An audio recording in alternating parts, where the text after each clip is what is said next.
제목을요, 로마서를 통한 변화의 시작이라고 이렇게 잡아봤습니다. 네, 소리들 다 꺼주시면 돼요. 예, 제가 들리니까요.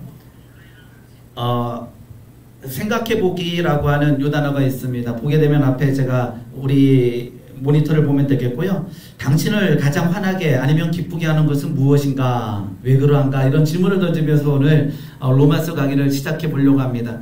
당신을 가장 화나게 아니면 기쁘게 하는 것은 무엇인가? 한번 잠깐 생각해 보셔요. 뭐가 가장 화나게 아니면 기쁘게 하는지. 이 질문 나가는 거에 강의 현장에 오셨으니까. 네. 나를 가장 화나게 하는 것은 무엇인가? 우리 강영애 전도사님. 카메라 바꿔버릴 수 있습니까? 언제가 가장 화나요? 한건숙 전도사님, 언제가 가장 화나요? 화 안 나요? 얼마나 대단하니? 네? 그러니까 언제? 약점을 다 건드리면 누가요? 남편이 약점을 뚝 건드렸을 때 화가 난다 라고 해요. 가장 기쁠 때는요? 기쁠 때는 자녀가 이쁜 짓 했을 때. 고사멜 전사는 언제가 가장 화가 나요? 주체할 수 없는 화.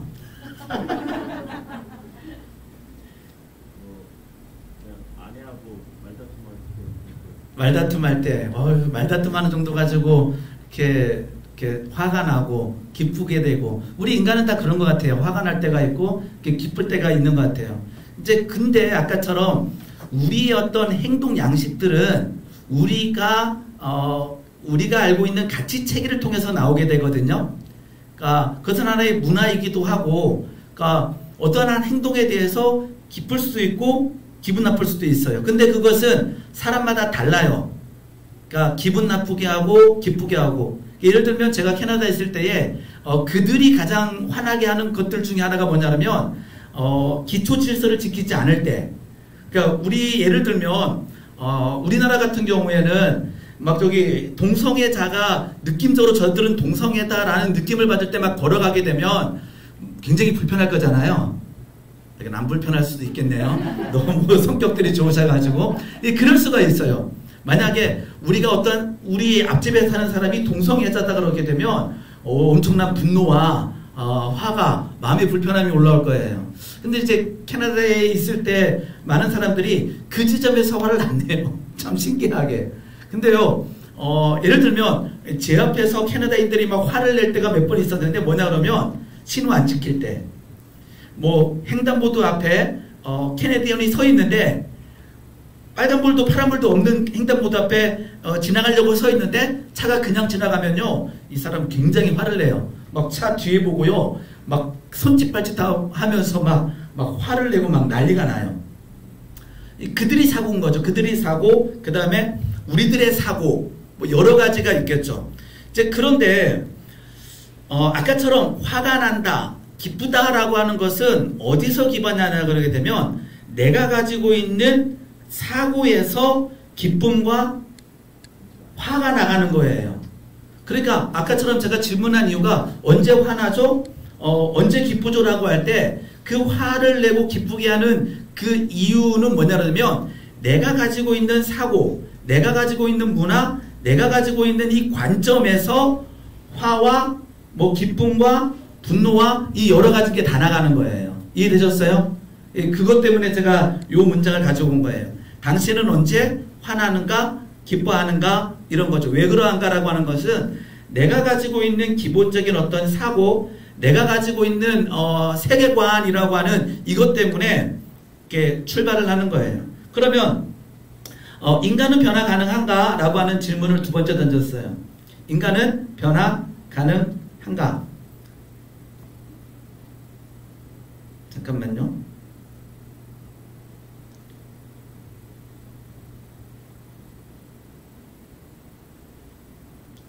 네.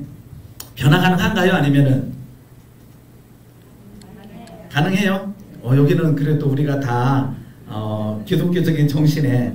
근데 수도 없이 많은 사람들은 뭐라 그러죠? 인간은 뭐 하지 않는다? 변하지 않는다라고 하는 엄청난 말들을 하게 돼요. 지금 유튜브에 어떤 화면이 나가고 있어요? 글씨가 나가고 있어요? 우삼일 전사걸도 이거 보다가 지금 글씨 나가고 있어요? 예. 인간은 변화 가능한가? 가능하다, 가능하지 않다. 그런데 아까처럼 여기 계신 분들은 전부 다가 가능하다라고 했어요. 가능하다. 근데 많은 사람들은 가능하지 않다라고 하는 답을 내는 분들이 많아요. 이게 왜냐 그러게 되면 가능하다라고 얘기하고 싶은데 내 주변에 있는 사람들이 뭐 하지 않는 걸 많이 보게 되죠? 변하지 않는, 바뀌지 않는 모습을 너무나 많이 봤어요. 특히나 누구요? 특히 누가 바뀌지 않아요? 아, 내가, 여기는 굉장히 학생들이 다 좋아가지고 내가 바뀌지 않아서 바뀌지 않는다 그러지만 대부분은 여기는 남편이 바뀌지 않아서 내가 본다는 사람이 바뀌지 않는다 라고 해요. 다른 집 남편은 바뀌는 것 같은데 내 남편은 안 바뀌는 것 같아요. 다른 집 애들은 바뀌는 것 같은데 우리 애는 바뀌지 않는 것 같고요. 이제 그런 어떤 지점들이 우리의 생각을 가져오게 되죠. 그래서 인간은 변화 가능한가라고 하는 질문에 여러 가지 답이 나와요. 특별히 변화된다라고 얘기하는 사람들은 누구냐 그러면 내가 변화된 것을 경험한 사람, 그 다음에 내 주변에 아주 가까운 누군가가 변화되는 것을 본 사람은 아주 쉽게 변화된다라고 얘기할 것이고, 그렇지 아니하고 변화 가능한가라고 하는 질문에 특히나 내 남편, 내 아내, 내 자녀들이 아무리 내가 노력하고 내가 아무리 애써도 변화되는 것 같다가 무너지고 변화되는 것도 무너지고 이런 것들을 봤다라 그러면 우리 입술에서 사람은 변화되지 않습니다라고 하는 답을 할 수도 있어요. 그러면 밑에 질문은 당신은 변화되었는가? 라고 하는 질문을 던졌어요.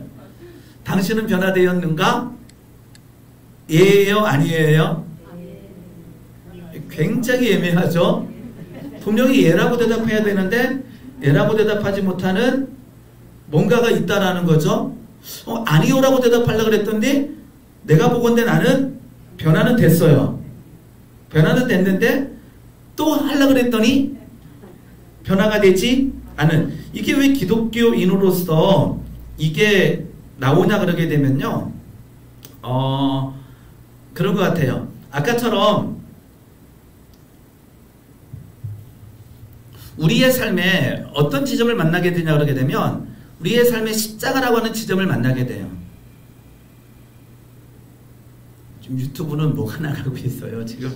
예? 글씨가 나가고 있어요? 제가 이거를 모니터를 가져올라다가 못 가져왔는데 지금 연결이 안 돼서, 우리는 항상 십자가의 지점을 만나게 돼 있어요. 십자가의 지점을 만났을 때는 어떤 일이 일어나냐면 여기에서 엄청난 변화의 장면이 일어나는 거죠.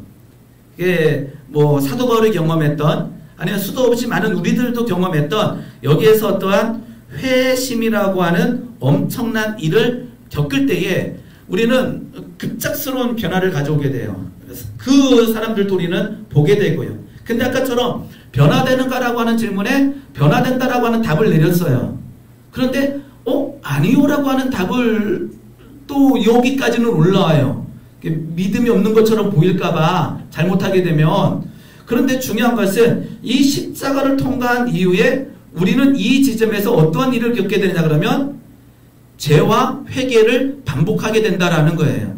그러다 보니까 아까처럼 이 지점에서 어떠한 일들이 있냐면 변화된다라고 대답하고 그렇지만이라고 하는 것은 십자가 사건 이후에도 우리의 모습이 어떤 형태를 받냐 그러게 되면 이러한 형태들을 밟아 나가는 거예요. 어떤 사람들은 굉장한 큰 파동을 치는 분들도 있고 작은 파동을 치는 분들도 있지만 누구나가 자기 자신을 볼 때에 뭐가 있냐면 내가 분명히 십자가의 은혜로 구원받았다라고 하는 사실을 인정하고 고백하지만 내 삶 속에 요동침과 파동, 즉 죄성과 죄의 모양들이 여전히 남아있는 자신의 모습을 발견하다 보니까 변화 가능합니까? 라고 하는 질문에 쉽게 대답을 못하는 거예요. 그러면 아까처럼 제가 이제 말씀드렸을 때 변화 가능한가요? 라고 하는 질문에 뭐라고 대답할까요? 변화 가능하죠.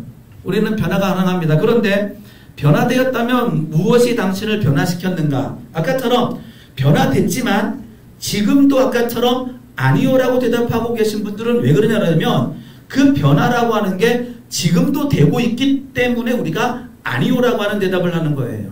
그래서 성경에서는 회심만 가르친 것이 아니라 성화의 과정을 얘기하는 거예요. 아까처럼 성화의 과정이라고 하는 것은 어느 지점에서 나오냐 그러면 이 지점에서 우리는 십자가 사건 이후에 지속적으로 성화의 과정을 밟아나가는 거고 우리가 생명이 끝나는 그날에 우리는 영화라고 하는 그 지점에 도달하게 되는 거예요. 그러니까 우리가 요 지점에서 영화를 얘기하다 보니까 우리가 헷갈리는 거예요.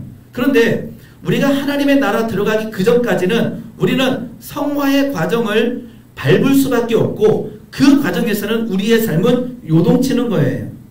근데 아까처럼 다시 한번요. 지금 우리는 십자가를 지나서 영화라고 하는 이 지점까지 가는 데에는 그 삶을 살아가고 있는 거예요. 우리는 지금 성화의 과정이 있는 거예요. 그런데 여기서 이제 영적인 전쟁들이 일어나는데요. 여기서 어떤 일들이 일어나냐 그러게 되게 되면 자, 회심한 이후에 죄를 범했어요. 여기서 엄청난 전쟁이 일어나는 거예요.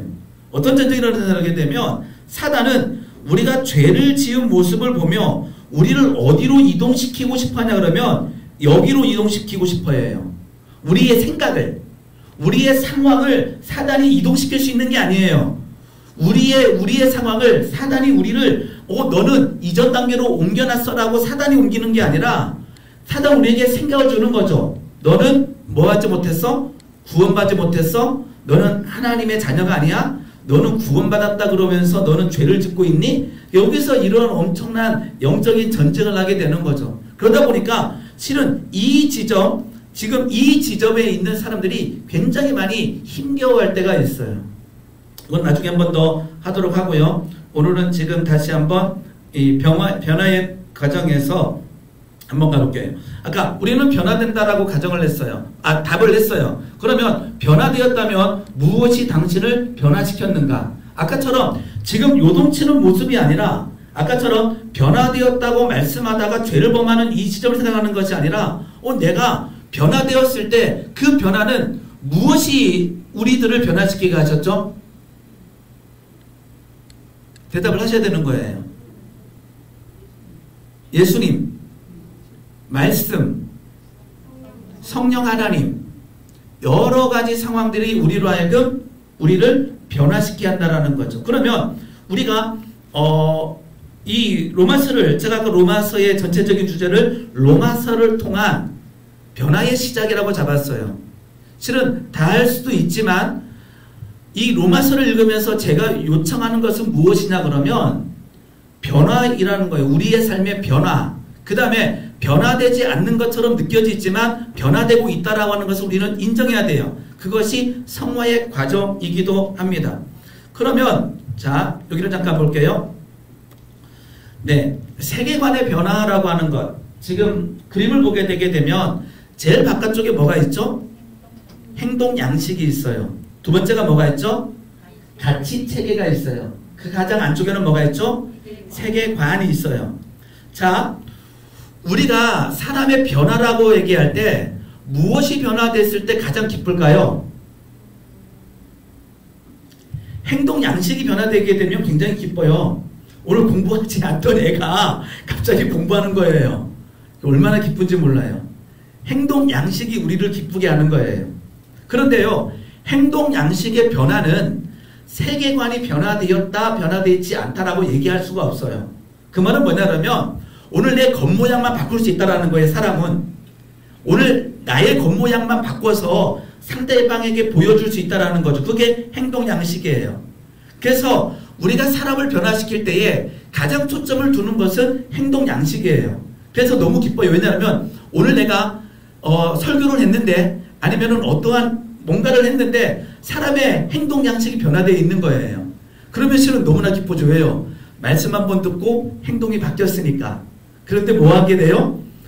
무너지는 이 가치 체계는 뭐냐면 무엇이 선이고 무엇이 악인가에 대한 판단력이에요. 그런데 우리의 가장 깊은 곳에 뭐가 있냐 그러면 세계관이 있어요. 세계관은 뭐냐면 세상을 바라보는 관점이 있는 거예요. 그러니까 우리의 행동 양식이 변했다라고 할 때 가장 온전한 것은 뭐냐면 세계관의 변화를 통해서 행동 양식이 변했을 때 그 사람이 진정한 변화를 가져오게 돼요. 그렇지 아니하고 야 이럴 때는 이렇게 하는 거고 저럴 때는 저렇게 하는 거야 라고 행동 양식만 변화됐을 때는요 어느 순간에 무너져 있다라는 거죠. 어떤 선교사님이 인도에 가서 선교 활동을 열심히 해가지고 어떤 여자 청년을 변화시켜 놨어요.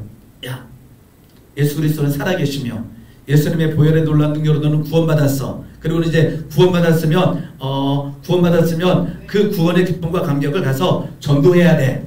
이 말까지 다 들은 거예요. 그리고는 전도를 하러 간 거예요. 이 인도에 있는 여자 청년이 어디로 갔을까요?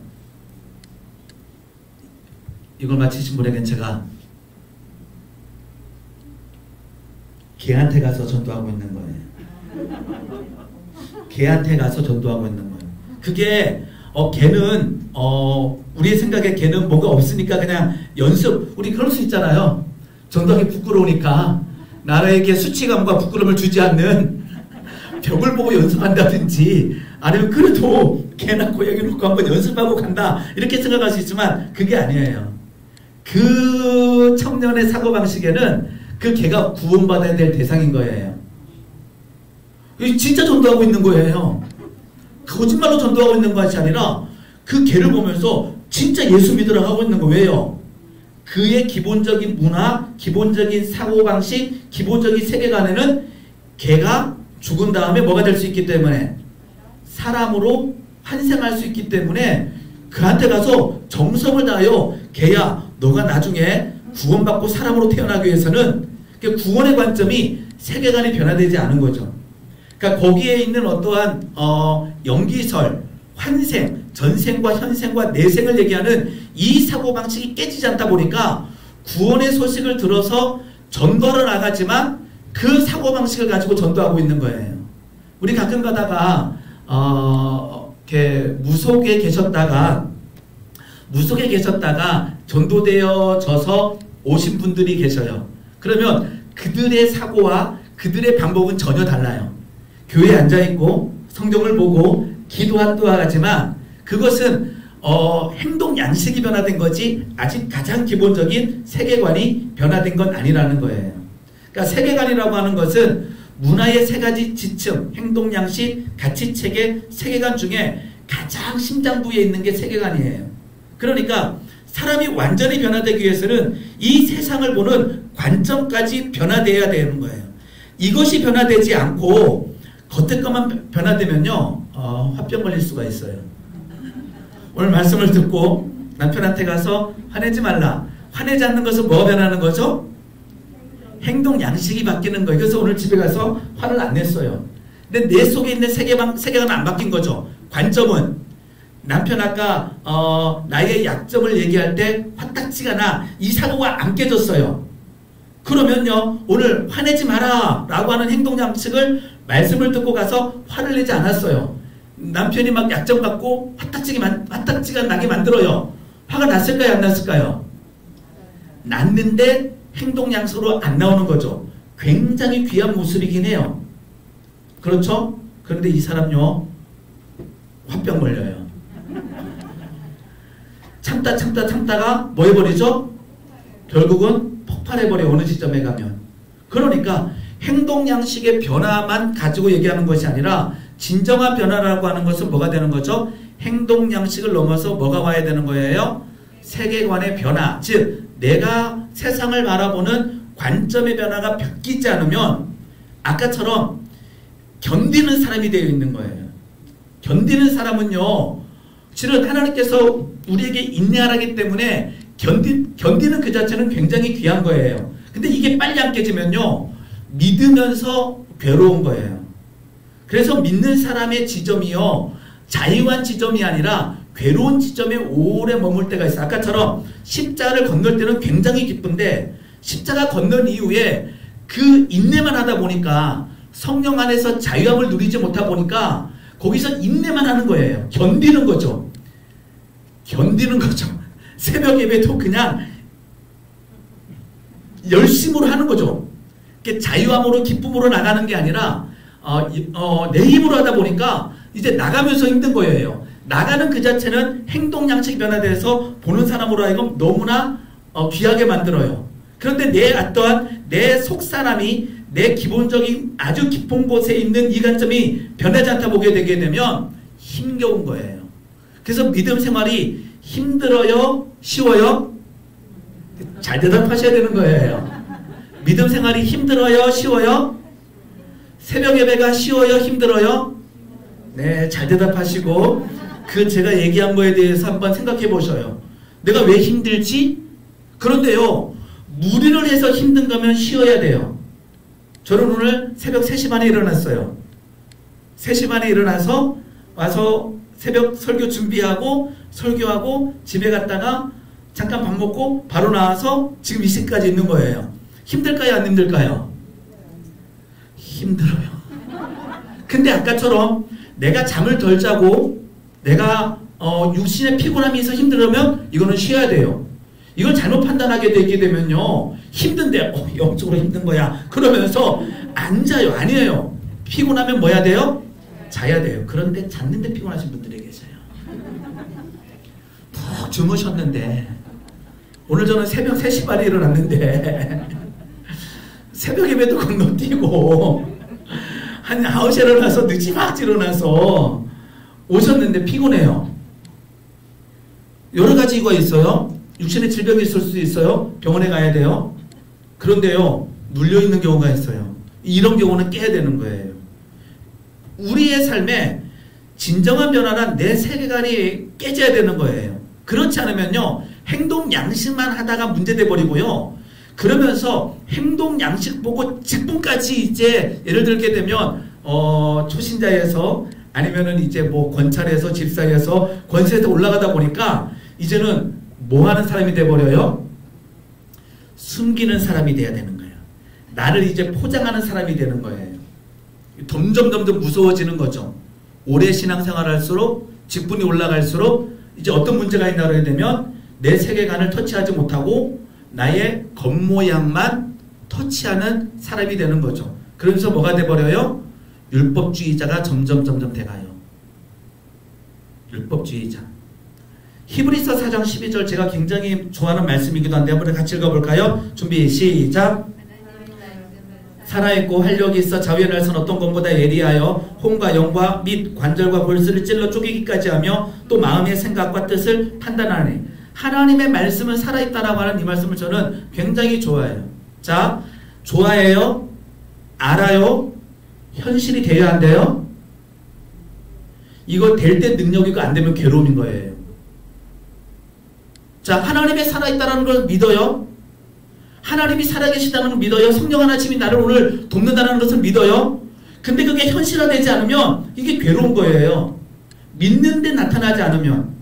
하나님의 말씀은 살아있고 활력있다라고 내가 알고 믿는데 이게 믿어지지 않으면 괴로운 거고, 그러니까 어쩌면 오늘 말씀을 들으면서 믿어지지 않는다면 이건 굉장히 종교활동을 하고 있는 거예요.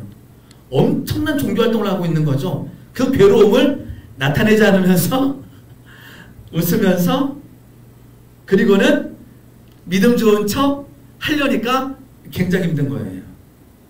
목사님들 중에 저를 포함해서 힘든 것 중에 하나가 외부의 시선에 우리 목사님은 성경에 대해서 다 알겠지.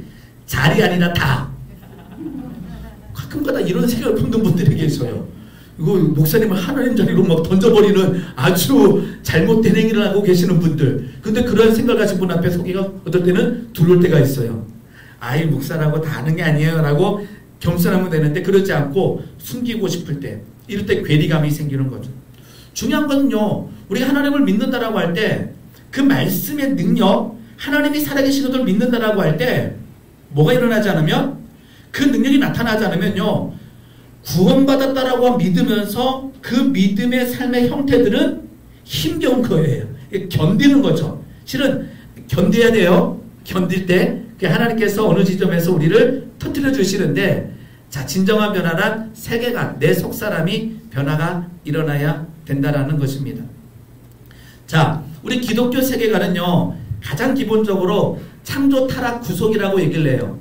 그러니까 기독교 세계관의 가장 기본은 단어를 말하자면 창조, 타락, 구속이에요. 이 책의 제목도 굉장히 많이 나왔어요. 창조, 타락, 구속. 그런데 요즘에는 회복, 성화, 영화 이렇게 계속 늘려가는 사람들도 많아요. 그 가장 기본은 창조, 타락, 구속이라고 이렇게 세 가지를 얘기합니다.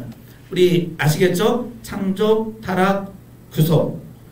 이걸 정리하지 않을게 한번 나중에 읽어보시고요. 다시 한번 생각을 정리해 봅니다. 변화 가능합니까? Yes, no. Yes. 무엇으로요? 여러 가지 방법으로, 하나님의 말씀으로, 성령의 도우심으로, 예배 가운데, 대화 가운데 우리는 변화 가능성을 믿습니다. 변화되고 있나요? 변화되셨나요?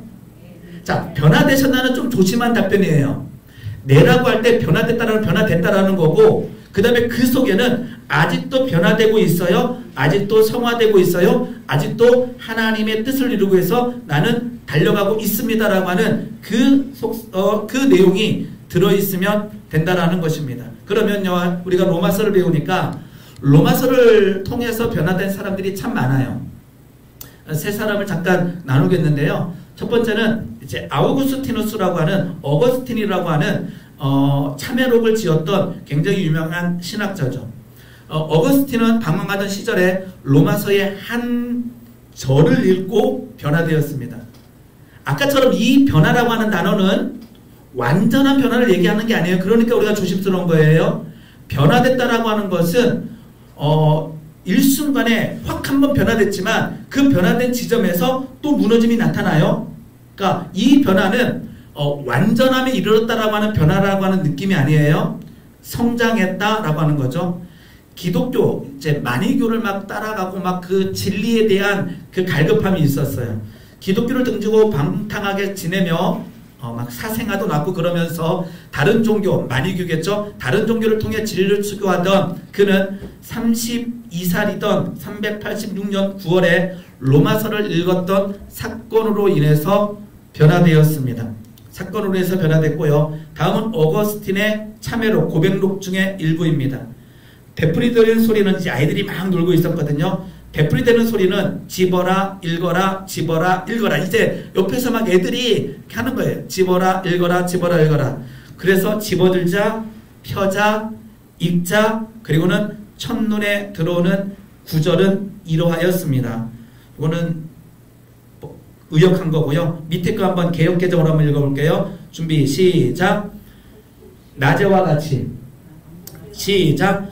낮에와 같이 단정히 행하고 방탕하거나 술 취하지 말며 음란하거나 호색하지 말며 다투거나 시기하지 말며 오직 주 예수 그리스도로 옷 입고 정욕을 위하여 육신의 일을 도모하지 말자. 로마서 13장 13절 14절의 내용인데요. 이 내용을 읽고 어거스틴이 먼저 변화가 들어가는 거예요. 어거스틴이 변화가 들어가는 거죠. 뭐가 변화시킨 거죠? 말씀. 어디 말씀요? 로마서 말씀. 여기서는 로마서 배우다 보니까 로마서고요. 말씀이 우리를 뭐 하는 거예요? 변화시키는 거예요. 그래서 누군가가 우리 성도님들에게 질문할 때가 있어요. 당신을 변화시킨 말씀은 무엇입니까? 기억하고 보셔야 돼요. 제가 질문할 거예요. 당신을 성장시킨, 당신을 변화시킨 말씀은 무엇입니까? 나를 변화시킨 말씀, 어거스틴을 변화시킨 말씀은 로마서 13장 13절 14절이었습니다. 그 다음에 종교개혁자 루터, 우리가 잘 아는 종교개혁을 했던 루터 역시도 이러한 세월이 있었어요. 대부분의 크리스찬, 여러분 잘 읽어보세요. 대부분의 크리스찬처럼 루터 역시 경건과 선한 행위를 통한 구원을 얻고자 노력하고 있었다. 힘겨운 거예요. 율법주의자들이 굉장히 힘들어요. 그래서 율법주의적인 행태를 가지고 새벽 예배 섬기면요. 자, 구원이 아닌 하나님의 느낌이 이런 거였어요. 루터의 느낌은 구원하시는 하나님이 아닌 심판의 하나님. 근데 의외로 우리에게 이 하나님이 많아요. 구원의 하나님이 아닌 심판의 하나님으로 보이는 것에 대한 마음의 불편함이 있었던 거예요. 시편 31편 1절에 보게 되면 하나님이 의로 구원하신다는 말, 의로 구원하신다는 말이 뭐죠? 피로 구원하시는 것이 아니라 오름으로 구원하신다라는 거예요. 여기서 의로 구원을 받는다 그러게 되게 되면 저를 포함하여 모든 사람이 구원에 이르지 못할 수가 있어요. 의로 구원하기 때문에. 아까처럼 하나님이 의로 구원하실까요? 안 하실까요? 대답 못 하시네요. 하나님 의로 구원하시잖아요. 말씀이 기록되어 있으니까. 그러니까 우리가 아까처럼 내 행위를 통한 의로움으로 구원에 이른다 그러면 그러한 의로움으로는 우리가 구원받을 수가 없어요. 근데 하나님께서 의로 구원하신다라고 하는 말씀을 던지고 우리를 죄인에서 뭐로 바꿔버려요? 의로 바꿔버리는 거예요. 그러니까 의로 구원이 되는 거예요. 그러니까 이 의로움이라고 하는 것을 잘못 해석하게 되게 되면 와 내가 의로움을 쌓아야지 내가 열심히 해야지 라고 해서 구원 이렇게 놓게 되면 오늘도 나의 힘과 능력으로 열심을 쌓고 있는 거죠. 근데 의로 구원하신다라고 하는 말이 잘못 해석되어 있으면 큰일 나는 거예요. 뭐냐면 구원의 하나님이 아닌 사랑의 하나님이 아닌 어떤 하나님이 같이 느껴져요? 심판하시는 하나님. 특히 우리나라 사람들이 이 하나님의 이미지를 이렇게 갖고 있는 경우가 굉장히 많아요. 의외로. 아버지 그러게 되게 되면 어떤 느낌이에요? 이렇게 안아주시는 아버지가 아니라 이렇게 엄한 대화를 안 하실 것 같은 여기는 다 고3일 전사는 아버지하고 관계가 어땠어요?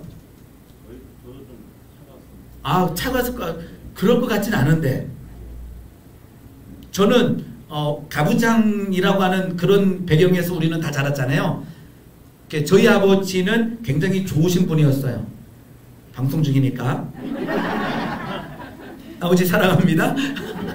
굉장히 좋으셨어요. 우리 어릴 때에도 우리 동네 시골에 없었던 이렇게 동화전과 뭐 이런 것도 사다 주시고 이렇게 굉장히 이렇게 공부를 시키기 위해서 노력하셨어요. 그런데 우리 아버지도 그 문화를 이기지 못하는 부분들이 없잖아 있어요. 그 문화 굉장히 좋으셨고 굉장히 우리 자녀들에게 잘해주셨는데 그 시대의 문화에서 좋은 분이었지만 그 문화를 완전히 깨지는 못했던 것 같아요. 우리 어머니한테 대하는 모습이라든지 이 모습 볼 때는 그 틀에 갇혀 있었어요. 그리고 우리 아버지가 7살 때 우리 할아버지가 돌아가셨어요. 그러니까 저는 이제 할아버지를 본 적이 없죠. 그러니까 우리 아버지가 할아버지가 7살 때 돌아가셨기 때문에 우리 아버지는 아버지를 경험하지 못했어요. 그러다 보니까 기본적인 문화 속의 아버지를 경험하신 거죠. 그러니까 지금 생각해보게 되게 되면 이 불편함은 없어요. 그런데 우리 아버지가 우리 그 인간 아버지의 관계가 없다 보니까 더 힘들었겠구나라는 생각이 지금 들어요. 이해되셨죠? 그리고 아까처럼 우리 우리나라 이 관점에서 어머니 그러게 되게 되면 눈물 나는 단어지만 아버지는 뭔가 그 느낌이 달라요. 그래서 군대 가게 되면 아버지의 사랑을 하는 게 아니라 뭐를 하죠? 어머니를 하면 막 눈물샘을 자극하는 일들이 일어나는 거죠. 어머니란 느낌과 아버지란 느낌은 우리나라에서 전혀 달라요. 그래서 우리나라 남자들이 아버지 하면서 하나님을 만나기가 굉장히 힘들 때가 있어요. 왜냐하면 그 아버지 상이 아직도 있기 때문에 심판하시는 엄격한 안아주실 것 같지 않은 아버지 상이 아직도 남아있기 때문에 그 깊은 곳에 있는 이 관점이 깨지지 않으면 실은 만나기가 어려워요. 그래서 저는 아빠라고 불러본 적이 없어요. 아버지였어요. 이 느낌이 있잖아요. 아빠와 아버지의 느낌의 차이. 그래서 이거를 한번 해보기 위해서 제가 출퇴근하다 혼자 차를 운전하다가 아빠라고 여러 번 불러본 적이 있어요. 차에서 혼자 아까처럼. 아빠 사랑해요 이런. 아빠라고 하는 느낌이 저에게 없었기 때문에 이제 그런 일들이 있었어요. 지금 제가 이 화면만 보다 보니까 유튜브에는 지금 어떻게 나가는지 왔다 갔다 지금 제가 손으로 하고 있지만 말씀 나와요? 제 얼굴 나왔어야 되는데 지금은 얼굴 좀 이따 나올 거예요. 이제 아까처럼 심판의 하나님으로 느껴지는 얼굴 나와요? 네, 지금 나와요. 지금 나와요? 네. 심판의 하나님으로 느껴지는 이런 경우가 있어요. 그래서 참 힘들죠. 이 관점을 깨기가. 그 다음에 다시 루터로 돌아가서요. 로마서를 연구하면서 로마서의 주제가 믿음으로 말미암은 의라는 것을 루터가 깨닫기 시작하는 거예요. 아, 의로움이라고 하는 것, 하나님이 인정하시는 의로움은 나의 노력과 나의 힘과 나의 능력으로 되지 않는다는 것을 깨닫기 시작하는 거죠. 믿음으로 말미암은 의라는 것을 확신하게 되고, 그래서 루터에게 가장 영향력 끼쳤던 말씀은 로마서 1장 17절인 거예요. 같이 한번 읽어봅니다. 준비 시작. 복음에는, 다들 노안 오셔가지고 제가 읽을게요. 복음에는 하나님의 의가 나타나서, 복음에는 하나님의 의로움이 나타나서 믿음으로 믿음에 이르게 하나니 기록된 바, 여기는 알죠? 오직 의인은 믿음으로 말미암아 살리라. 로마서 1장 17절. 이때 루터의 일기를 보게 되면 나는 그날 천국 문이 열리는 것을 보았다, 이렇게 기록되어 있어요. 하나님 말씀 읽을 때요, 잘 읽으셔야 돼요. 실은 통독하다 보게 되게 되면 뭐에 초점이 되죠? 오늘 내가 이 양을 다 읽어야지. 그래서 오늘 어쨌든지 간에 오디오를 키든 뭐 하든지 간에 내 눈으로 한 번만 지나가면 체크할 수 있는 거에 만족. 조심하셔야 됩니다. 잠깐 우리 유튜브 시청자들 위해서 우리 한번 5번, 여기가 지금 나가고 있을 거예요. 좀 이따 나갈 거예요. 되나 안 되나 확인하는 중이에요. 첫 시간이어가지고 좀 이따가 우리 성도님들이 지금 유튜브 보시는 분들에게 화면이 나갈 겁니다. 저거 세워놓고 한 번도 안 쓰면 그러잖아요. 네, 그렇습니다.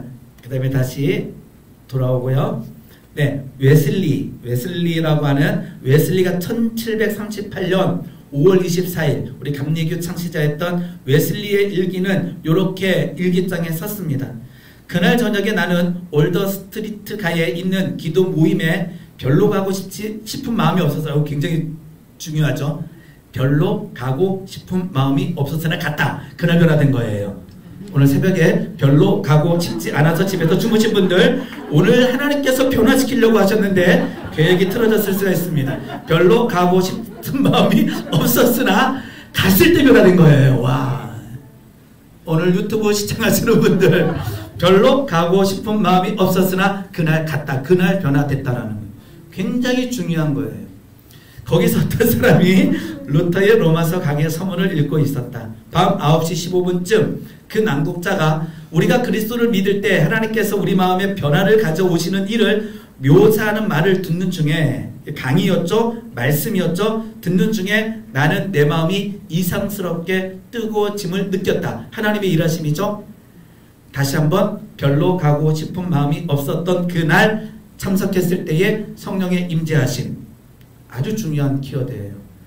별로 가고 싶지 않을 때에 주무시는 것이 아니라, 별로 가고 싶지 않을 때에, 1번을 켜고, 별로 가고 싶지 않을 때에 주무시는 것이 아니라 그 자리에 참석했을 때 하나님께서 놀랍게 역사해 주신다라는 거예요. 그날 말씀을 듣는 가운데 이렇게 기록하고 있습니다. 나는 내가 그리스도를 참으로 믿고 있음을 느꼈고 구원을 위하여 그리스도만을 의지한다고 느꼈다. 그리고 주께서 내 모든 죄를 없이 하였다는 확신이 생겼고 나 같은 자의 죄를 다 사하시고 죄와 죽음의 법에서 나를 구원해 주셨음을 확신하게 되었다. 율법주의 신앙에서 자유함으로 들어가는 거죠. 우리에게 이러한 은혜가 있기를 한번 소망해 보시기 바랍니다. 내가 율법주의자가 아니라 하나님 안에서 자유한 자가 되어지는 거죠. 루터를 회심하게 한 말씀도 로마서 1장 17절입니다. 오직 의인은 믿음으로 말미암아 살리라라고 하는 거죠. 자, 신학에 대한 변화의 초점이 웨슬리에게 이날 이후로 생기기 시작하는 거예요. 어떤 생기기 시작하냐면 웨슬리는 자기 자신의 힘으로 의롭다함을 받으려고 하는 노력, 아까처럼 많은 사람들이 와 내가 하나님 앞에 인정받아야지 라고 할 때마다 뭘 하냐 그러면 행위를 하게 돼 있어요. 행위. 자신의 힘으로 의롭다함을 받으려고 노력하고 그 노력의 도덕적 영적 결과로 하나님의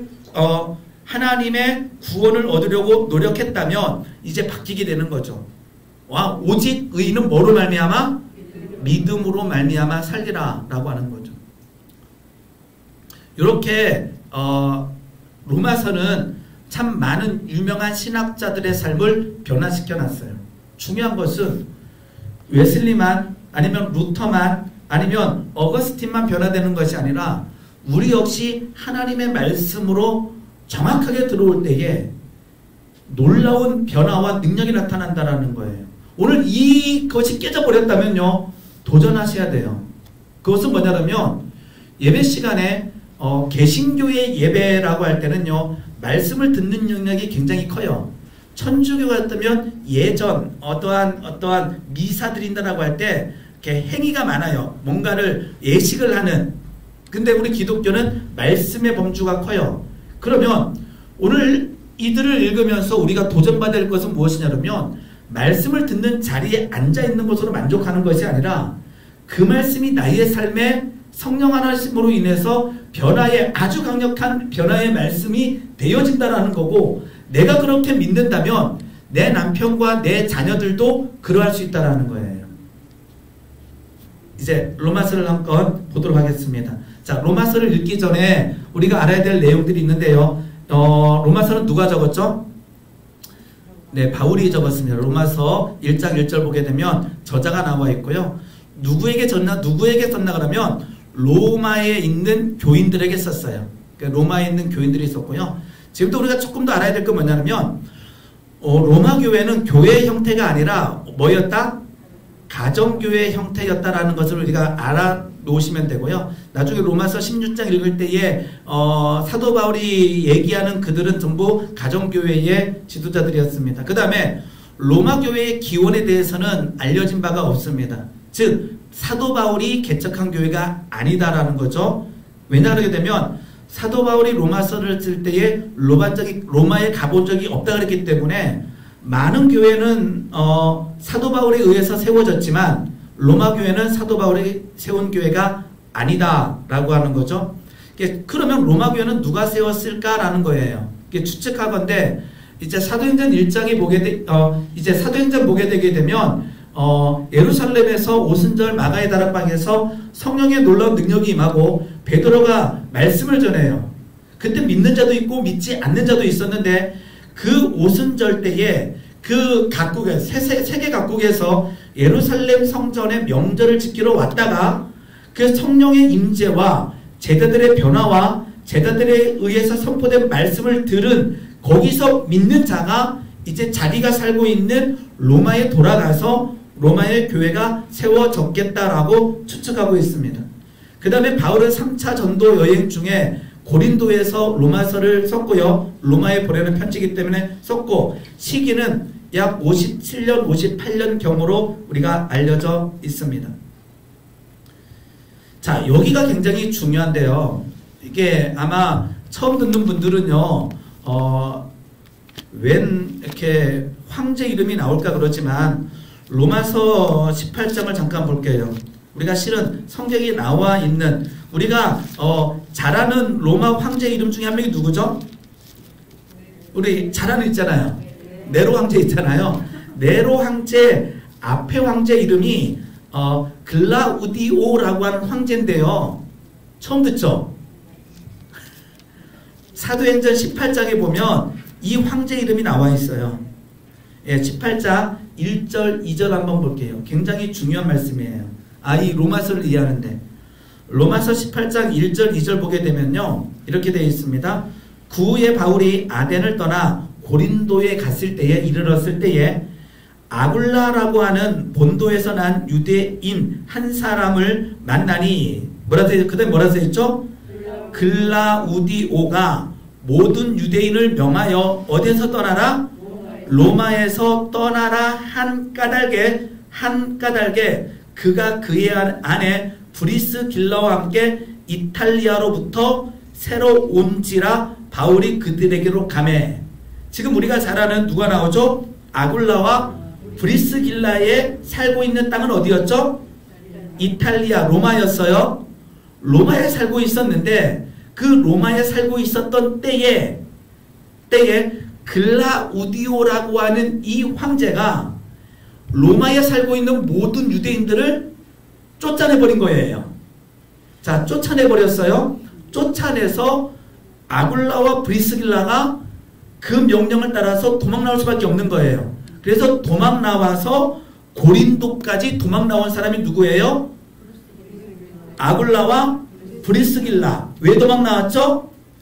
글라우디오 칙령에 의해서 로마에 사는 모든 유대인들은 뭐하라? 로마 땅에서 떠나라 라고 해서 쫓겨난 거예요. 그리고는 54년도에, 저게 아까 49년도고요. 54년도에 우리가 잘 아는 네로 황제가 나와요. 이때 당시에 이 로마의 법을 보게 되게 되면 아까 글라우디오 칙령이 발표되고 이것이 없어졌다라고 하는 문헌이 없어요. 그런데 네로 황제가 생기면서 그 이전의 모든 칙령들은 사라졌다라고 역사학자들이 해석을 해요. 그리고는 글라우디오 칙령이 사라지다 보니까 아까처럼 거기에서 살다가 쫓겨났던 사람들이 뭐 할 수 있는? 돌아갈 수 있는 가능성이 열린 거예요. 그래서 글라우디오가 죽고 네로가 즉위했을 때에 쫓겨났던 유대인들이 뭐 하기 시작해요? 다시 로마로 돌아가는 일이 생기는 거예요. 이게 굉장히 로마서를 이해하는데 굉장히 중요한 역사적인 사건이에요. 왜냐하게 되면요. 잠깐만 이거를 설명하고 갈게요.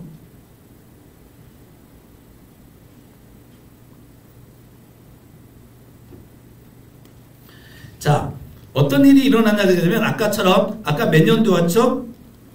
49년도에 어떤 왕이요? 외우지도 못하는 글라우디오 왕이 나와서 칙령을 선포하게 되죠. 어떤 칙령이요? 로마를 떠나라라고 하는 칙령을 하게 돼요. 아까 몇 년도요? 49년도. 아까 네로 황제가 54년도에 나왔다고 가정했을 때 이때는 로마에 누가 없죠? 유대인이 없는 거예요. 그런데 아까처럼 교회는요, 요 이전에 세워진 거예요. 아까처럼 아굴라와 브리스길라는 로마에서 믿음 생활하던 사람인 거예요. 이해되셨죠? 그러니까 이 시대에 아굴라와 브리스길라는 어디에서? 로마에서 어떤 삶을 살고 있었어요? 크리스찬의 삶을 살고 있었던 거예요. 됐죠? 그러면 자, 아까처럼 49년 이전에 글라우디오가 로마에서 유대인들은 떠나라 할 때 그곳에 교회가 있었던 거예요. 예수를 믿는 자들이 생겼던 거죠. 그 중에 누구도 있었어요? 아굴라와 브리스길라가 있었고요. 자, 왜 중요하냐 그러게 되면 그 이전의 교회는 누가 있냐 그러게 되면 유대인들만 있을 뿐 아니라 우리가 말하는 이방인들이 같이 어떻게든 교회가 형성되고 있었던 거예요. 그러니까 유대인들이 먼저 예수를 고백하고 전도한 거죠. 누구를요? 이방인을 전도해서. 그런데 자, 여기가 로마 교회라고 한번 생각해 보세요. 여기가 로마 교회예요. 저는 유대인이에요. 여기는 다 이방인이에요. 그러면 이 교회에서 이방인과 유대인이 교회를 세웠다면 누가 리더를 하고 있을 것 같아요? 유대인이 할 것 같아요? 이방인이 할 것 같아요? 유대인이 하고 있을 가능성이 커요. 이해되셨죠? 그런데 아까 아굴라와 브리스길라가 쫓겨났던 것처럼 이 교회의 지도자 역할을 하던 이 유대인이 어디에서 쫓겨나게 된 거죠? 로마에서 쫓겨나게 되는 거예요. 로마에서 쫓겨나니까 이제 누가 남게 되는 거예요? 이방인이 남게 되는 거예요. 그러니까 이방인이 교회를 지도하게 되는 거예요. 이해되셨죠? 그리고는 네로 황제가 즉위하고 유대인들이 돌아온 이 54년 이후의 모습을 보게 되게 되면 다시 유대인들이 돌아와서 교회에 복귀하게 된 거죠. 자, 교회에 복귀해 보니까 난리가 난 거예요. 왜 난리가 났을까요? 이방인이 교회를 장악한 게 난리가 났을까요? 실은 그것은 누가 교회의 지도자가 되냐는 문제가 되지 않아요. 근데 문제는 뭐냐면 이 네로 황제가 즉위하고 아까처럼 이 로마서를 쓰는 당시, 로마서가 쓰여지는 당시 뭐 57년 이 전후에 로마에 있는 교회에 갈등이 일어나게 되는데 왜 갈등이 일어나게 되면 이 유대인의 사고와 이방인의 사고가 전혀 다른 거예요. 이해되셨어요? 전혀 다른 거예요. 그러니까 아까처럼 전체적인 신학의 틀이 잘 마련됐으면 그 틀 속에만 들어가 있으면 문제가 되지 않는데 이때 당시에 어떤 로마 교회의 모습이 아까처럼 유대인이 지도하다가 이방인만 남았다가 다시 유대인이 돌아온 요 로마서가 쓰여지는 이때쯤의 모습은 뭐가 될까요? 난리가 아닌 거죠. 왜 난리가 아닌 거예요? 유대인이 돌아와서 봤을 때 교회가 아닌 거예요. 왜냐하면 유대인들의 세계관은 아까처럼 지금도 이스라엘 살고 있는 종교인들의 모습 보게 되면 구약을 지켜나가잖아요. 그러니까 그 사고방식을 가지고 있으면서 예수를 믿은 사람과, 그러니까 저는 모태신앙이잖아요. 저는 모태신앙이어가지고 어릴 때부터 교회 가는 게 제일, 교회 안 가면 욕먹는 사람이었어요. 교회 안 가면 핍박받았어요. 저는 교회 안 가면 핍박받고 뭐 헌금을 안 하면 핍박받고 이런 핍박받는 사람이었고, 만약에 무속인 집안에서 어떤 한 사람이 교회를 왔을 때에 똑같이 교회 다니지만 출발 지점이 달라요. 그 속에 있는 가정과 그 속 사람의 세계관이 달라요. 그러면 온전한 세계관을 신학의 바탕 속에서 교육을 받아야 되는데, 아까처럼 유대인들도 정확한 신학을 가졌다는 말을 못하지만 유대인들이 지도하던 그 로마에서 유대인들이 쫓겨나다 보니까 이제는 이방인들만 믿음 생활을 하게 되는 거예요. 실은 문제되지 않아요. 신학 토대가 잘 형성만 된다면. 그런데 여기에 뭐가 왔어요? 유대인들이 돌아왔을 때 이게 난리가 나는 거예요. 유대인들 사고에 그 이방인들이 이해가 안 되는 거예요.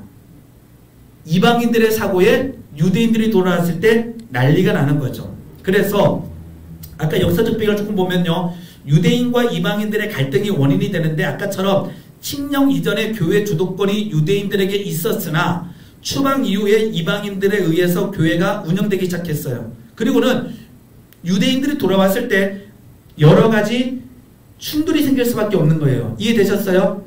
그러면 로마서에서 많이 나오는 단어들이 뭘까요? 그래서 유대인, 이방인, 율법이라는 단어가 나와요. 엄청나게 율법이라는 단어가 많이 나와요. 왜 그럴까요? 유대인들은 기본적으로 율법의 토대 속으로 하나님을 믿다 보니까, 이 유대인들이 하나님을 믿다가 예수를 믿었지만 그 토대는 뭐예요?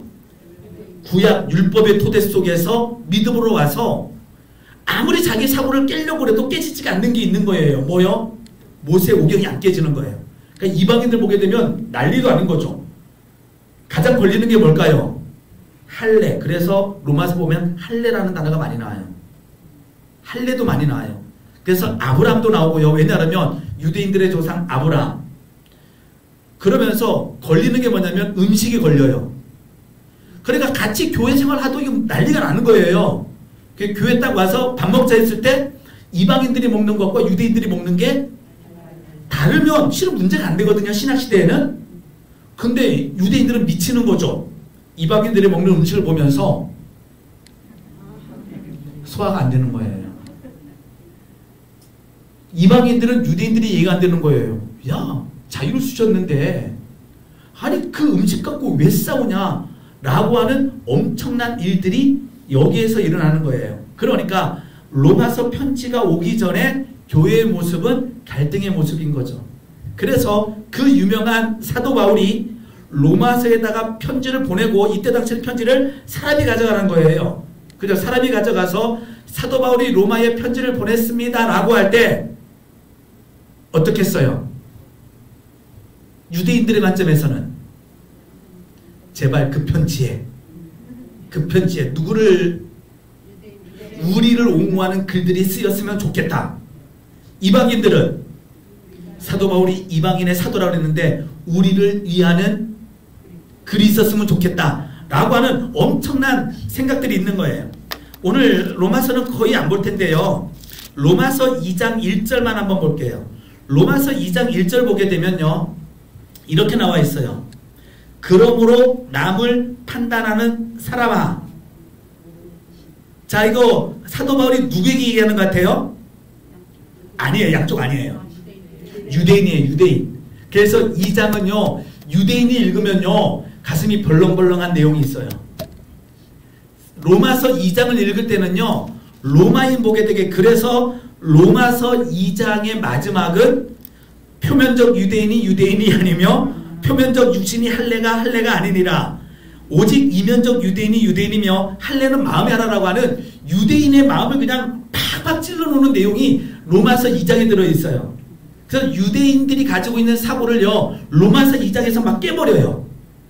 로마서 1장을 보게 되면 어떤 내용이 많이 남아있죠? 막 사는 사람들의 이야기가 나와 있어요. 율법을 지키는 사람은요. 로마서 1장의 내용을요. 하질 않아요. 구약을 철저하게 공부한 사람은요. 로마서 1장에 나와 있는 죄들을요. 지을래야 지을 수가 없어요. 왜요? 하나님을 두려워하기 때문에. 그래서 로마서 1장을 읽을 때는요. 로마서 1장을 읽을 때 유대인들은 그럼 그렇지. 역시 사도 바울은 역시 죄에 대해서 정확하게 얘기하고 있어. 왜냐 그러면 유대인들은요. 이런 죄들을 겉으로 짓질 않아요. 그러니까 1장을 읽을 때 유대인들은 막 어깨가 올라갔을 거예요. 역시 저들은 다 죽어야 돼. 이랬을 거예요. 그러니까 로마서 1장은 막 사는 사람들에 대한 자유주의자에 대한 사도 바울의 권면이 들어가요. 그래서 이제 유대인들이 1장 읽을 때 막 어깨가 으쓱했겠죠. 역시 우리는 깨끗해. 그러다가 2장 1절에서 그러므로 그러한 모습을 율법을 통해서 판단하는 유대인들아 이렇게 들어가는 거예요. 좀 이해되셨어요? 네. 아까처럼요. 이 로마의 어떤 역사적인 배경을요. 기본적으로 이걸 알아야 사도 바울이 왜 여기에 할례가 나오고 율법이 나오고 유대인이 나오고 이방인이 나오는 쭉 얘기하다가 이렇게 나가는 이 지점을 이렇게 알 수가 있는 거예요. 네. 네, 오늘 여기까지 한번 해보도록 할게요. 네. 됐어요? 이해되셨어요? 오늘 한 거는 이게 설교와 좀 다른 맛이 있는 게 시간도 길고 저는 이게 더 힘들어요. 그죠? PPT를 만들어야 되고 와서 설명을 해야 되고 설교는 머릿속에 놓고 올라가서 되는 대로만 하면 돼요. 하나님이 은혜 주시는 만큼. 근데 아까처럼 강의를 통해서도 참 많은 걸 깨달을 수가 있어요. 왜냐하면 나의 삶을 로마서가 이런 내용에서 그래서 오늘 가서 로마서 2장만이라도 한번 읽어보셔요. 그럼 아까처럼 여기에서 누구에게 율법적으로 살려고 하는 유대인들에게 사도 바울이 권면하는구나. 그러니까 실은 사도 바울이 막 교리를 만들기 위해서 로마서에 글을 쓴 게 아니라 로마에서 일어나는 일들을 듣고 그들에게 권면하다 보니까 교리가 만들어진 거예요. 이해되셨죠?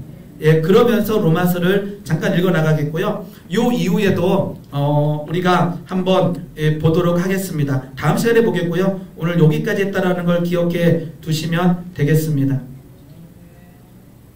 도움이 되셨나요? 네, 그러면 구독과 좋아요를 눌러주시고 한번 웃으려고 한 거예요. 요즘에 웃을 일이 별로 없어서. 그리고 알림 설정 꼭 해주시고요. 다음 주에는 제가 이 내용 말고 다른 것을 한번 콘텐츠를 만들어서 제가 가장 쉽게 가장 편하게 할 수 있는 것을 만들어서 한번 유튜브에 한번 올려보면은 이런 식으로 또 이렇게 좀 믿음이 연약한 자들을 도울 수 있겠구나를 알 수 있기도 할 것 같아요. 네, 오늘 여기까지 하겠고요. 잠깐 기도하겠습니다. 하나님 아버지 감사드립니다. 하나님 우리가 변화의 자리에 들어가기 원합니다. 변화된다라고 하는 것만 아는 것이 아니라 우리 하나님의 말씀으로 성령의 놀라운 능력으로 변화되어지는 은혜를 누리게 하여 주시옵소서.